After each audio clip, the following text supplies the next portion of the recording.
Hey guys, now we're picking up in Aesop's Fables at the Owl and the Grasshopper. The owl always takes her sleep during the day. After sundown, when a rosy light fades from the sky and shadows rise slowly through the wood, out she comes ruffling and blinking from an old hollow tree. Now her weird hoo hoo hoo echoes through the quiet wood, and she begins her hunt for the bugs and the beetles, frogs and mice she likes to eat so well. Now there was a certain old owl who had become very cross and hard to please as she grew older, especially if anything disturbed her daily slumbers. One warm summer afternoon, as she dozed away in her den in the old oak tree, a grasshopper nearby began a joyous but very raspy song. Out popped the old owl's head from the opening in the tree that served her both for door and for window. "Get away from here, sir," she said to the grasshopper. "Have you no manners? You should at least respect my age and leave me to sleep in quiet." But the grasshopper answered saucily that he had as much a right to his place in the sun as the owl had to her place in the old oak. Then he struck up a louder and still more rasping tune. The wise old owl knew it quite well what it would do no good to argue with the grasshopper, nor with anybody else for that matter. Besides, her eyes were not sharp enough by day to permit her to punish the grasshopper as he deserved, so she laid aside all hard words and spoke very kindly to him. "Well, sir," she said, "if I must stay awake, I am going to settle right down to enjoy your singing. Now that I think of it, I have a wonderful wine here sent me from Olympus, of which I am told Apollo drinks before he sings to the high gods. Please come up and taste this delicious drink with me. I know it will make you sing like Apollo himself." The foolish grasshopper was taken in by the owl's flattering words. Up he jumped to the owl's den. But as soon as he was near enough so the old owl could see him clearly, she pounced upon him and ate him up. The moral of this story is flattery is not a proof of true admiration. Do not let flattery throw off your guard against an enemy. The Wolf and His Shadow. A wolf left his lair one evening in fine spirits and an excellent appetite. As he ran, the setting sun cast his shadow far out on the ground and looked as if the wolf were 100 times bigger than he really was. "Why," exclaimed the wolf proudly, "see how big I am! Fancy me running away from a puny lion. I'll show him who's fit to be king, he or I." Just then an immense shadow blotted him out entirely, and the next instant a lion struck him down with a single blow.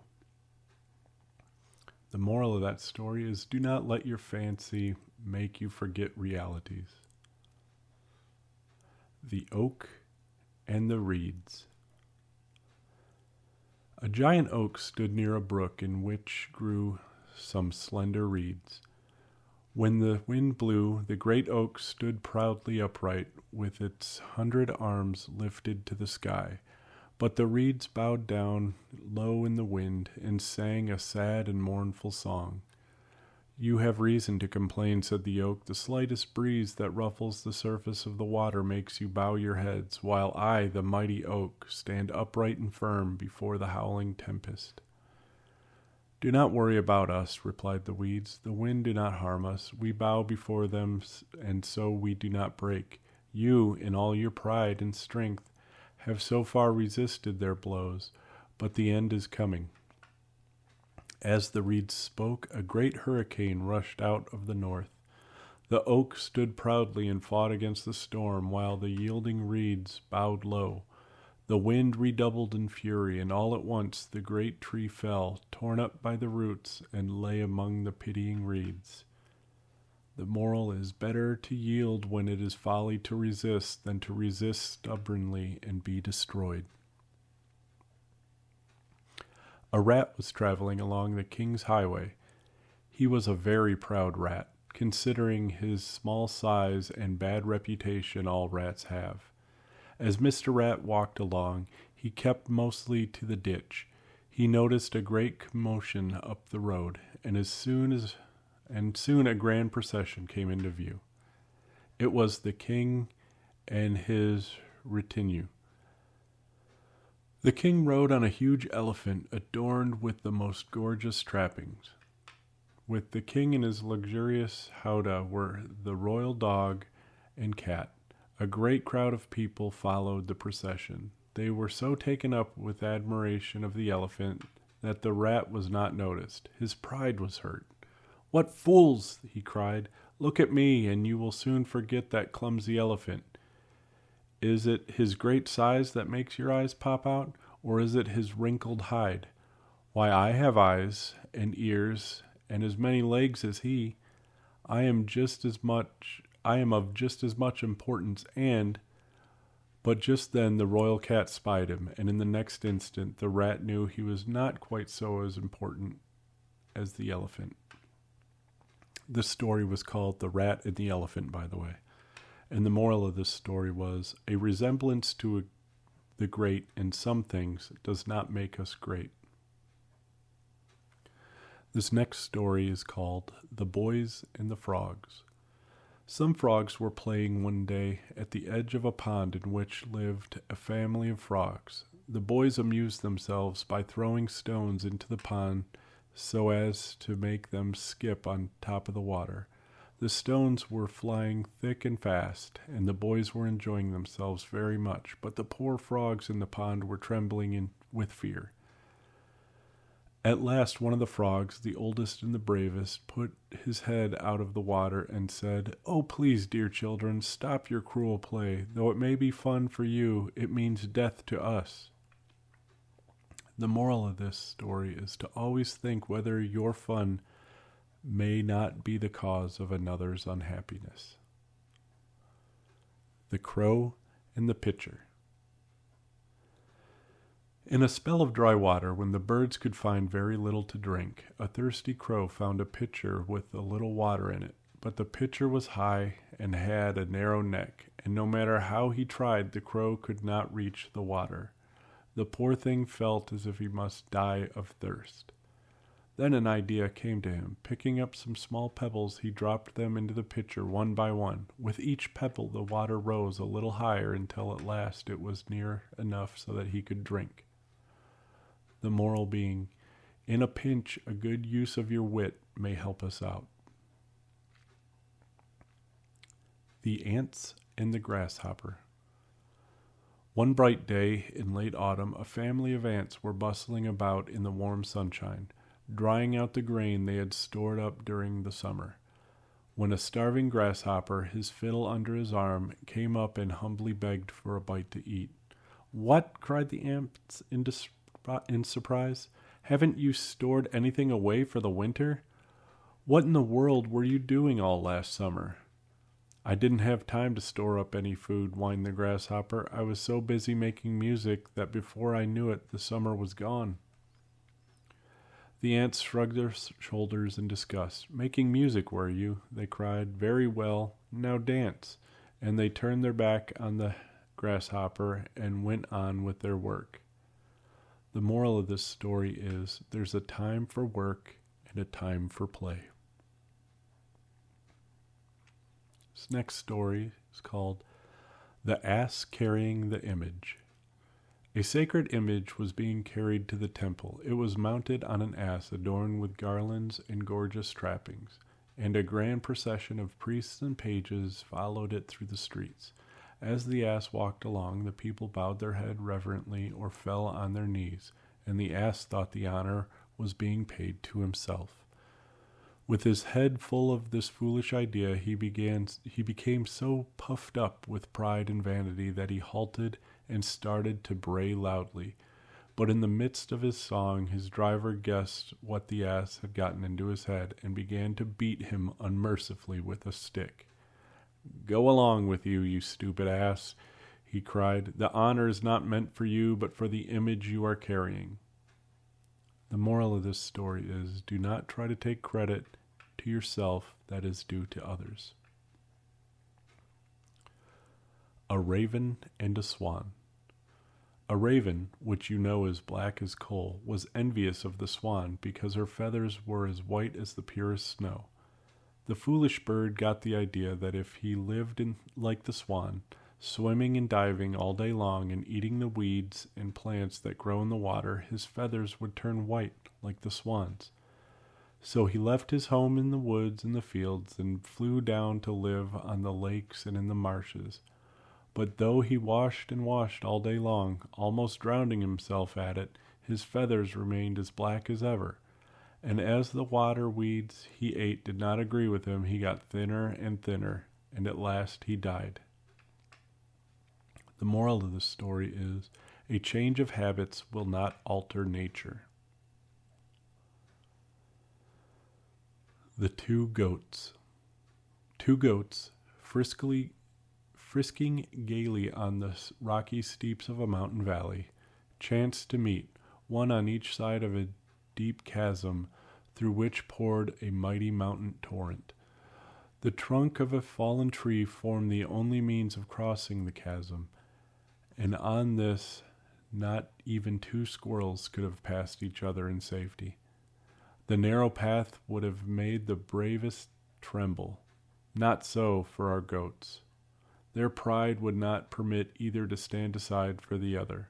One set her foot on the log, the other did likewise. In the middle they met, horn to horn. Neither would give way, and so they both fell, to be swept away by the roaring torrent below. The moral of this story is, it's better to yield than to come to misfortune through stubbornness. The Ass and the Load of Salt. A merchant, driving his ass homeward from the seashore with a heavy load of salt, came to a river crossed by a shallow ford.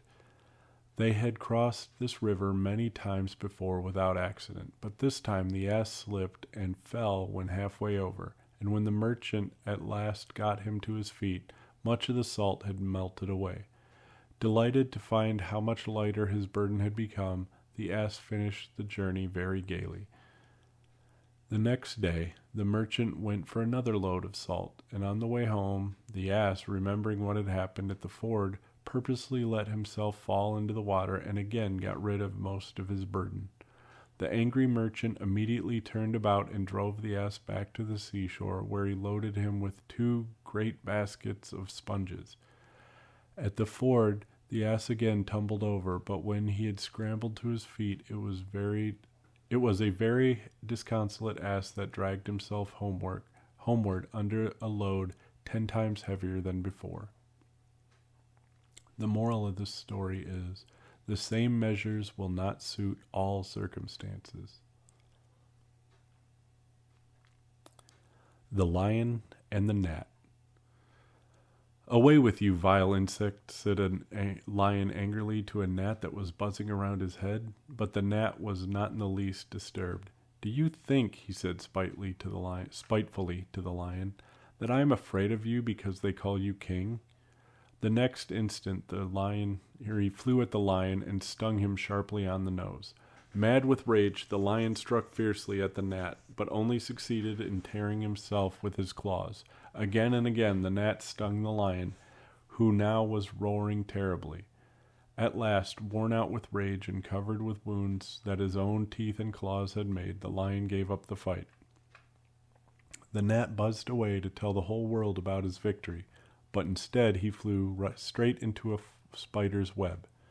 And there, he who had defeated the king of beasts came to a miserable end, the prey of a little spider. The moral is, the least of our enemies is often the most feared. Pride over success should not throw us off our guard. The Leap at Rhodes. A certain man who visited foreign lands could talk of little when he returned to his home except the wonderful adventures he had met with and the great deeds he had done abroad. One of the feats he told about was a leap he had made in a city called Rhodes. That leap was so great, he said, that no other man could leap anywhere near the distance.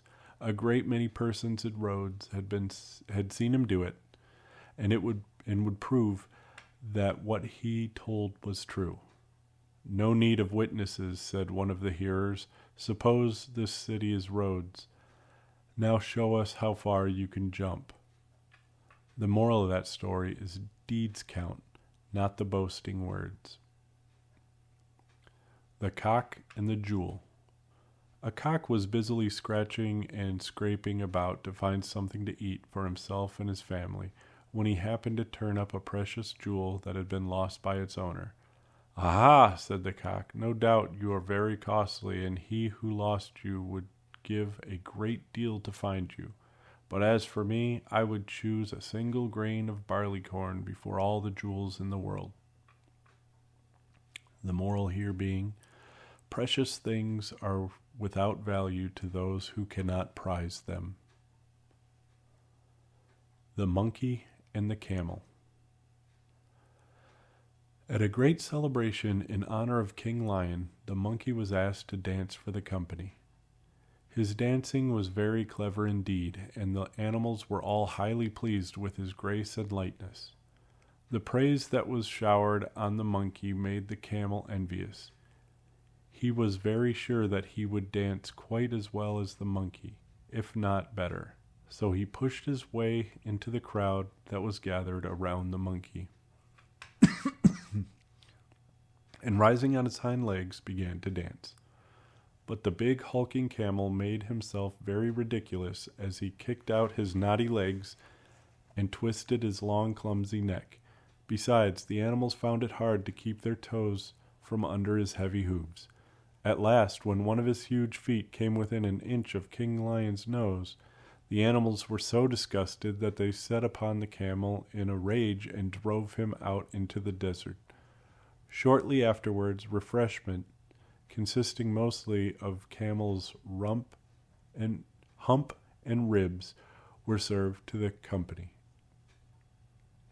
The moral being, do not try to ape your betters. The Wild Boar and the Fox. The wild boar was sharpening his tusks busily against the stump of a tree when a fox happened by. Now the fox was always looking for a chance to make fun of his neighbors, so he made a great show of looking anxiously about, as if in fear of some hidden enemy, but the boar kept right on with his work. "Why are you doing that?" asked the fox at last with a grin. "There isn't any danger that I can see." "True enough," replied the boar, "but when danger does come, there will not be time for such work as this. My weapons will have to be ready for use then, or I shall suffer for it." The moral being, preparedness for war is the best guarantee for peace. The Ass, the Fox, and the Lion. An ass and a fox had become close comrades and were constantly in each other's company. While the ass cropped a fresh bit of greens, the fox would devour a chicken from the neighboring farmyard or a bit of cheese filched from the dairy. One day the pair unexpectedly met a lion. The ass was very much frightened, but the fox calmed his fears. "I will talk to him," he said. So the fox walked boldly up to the lion. "Your Highness," he said in an undertone so the ass could not hear him, "I've got a fine scheme in my head. If you promise not to hurt me, I will lead that foolish creature yonder into a pit where he can't get out, and you can feast at your pleasure." The lion agreed, and the fox returned to the ass. "I made him promise not to hurt us," said the fox, "but come, I know a good place to hide until he is gone." So the fox led the ass into a deep pit.